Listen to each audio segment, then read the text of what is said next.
British Bangladeshi সকল জায়গা থেকে সকল স্বতঃস্ফূর্তভাবে এই 10 ডাউনিং স্ট্রিটে এসেছেন। আমাদের বাংলাদেশি সকল ছাত্রছাত্রীদের যেভাবে হত্যা করেছে শেখ হাসিনা তার প্রতিবাদ জানানোর জন্য এই প্রতিবাদ সমাবেশে উপস্থিত হয়ে আমরা বিশ্ববাসীর কাছে জানিয়ে দিতে চাই, বাংলাদেশে অবৈধ প্রধানমন্ত্রী, বিনা ভোটের প্রধানমন্ত্রী শেখ হাসিনা বাংলাদেশের 18 কোটি মানুষকে জিম্মি করেছে এবং ইতিমধ্যে আপনারা দেখেছেন পাখির মতো গুলি করে হাজার হাজার ছাত্র ছাত্রী শিশু বাচ্চা সহ কেউ রেহাই পায়নি, গুলি করে হত্যা করেছে। তার প্রতিবাদেই আজকের এই সমাবেশ।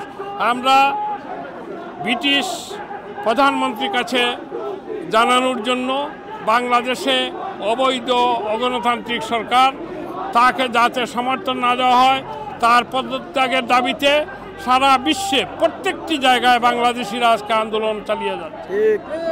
তার কারণ হলো বাংলাদেশে মানুষের কথা বলার অধিকার নাই।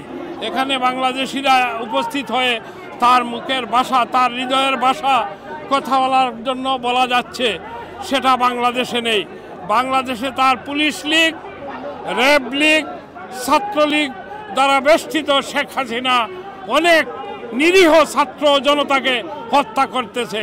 সেই হত্যার প্রতিবাদ জানানোর জন্য আমরা মনে করি আমাদের প্রাণপ্রিয় নেতা তারেক রহমান বাংলাদেশের জনগণের পাশে দাঁড়ানোর জন্য, আমাদের ছাত্রদের পাশে দাঁড়ানোর জন্য আজকের এই আন্দোলন।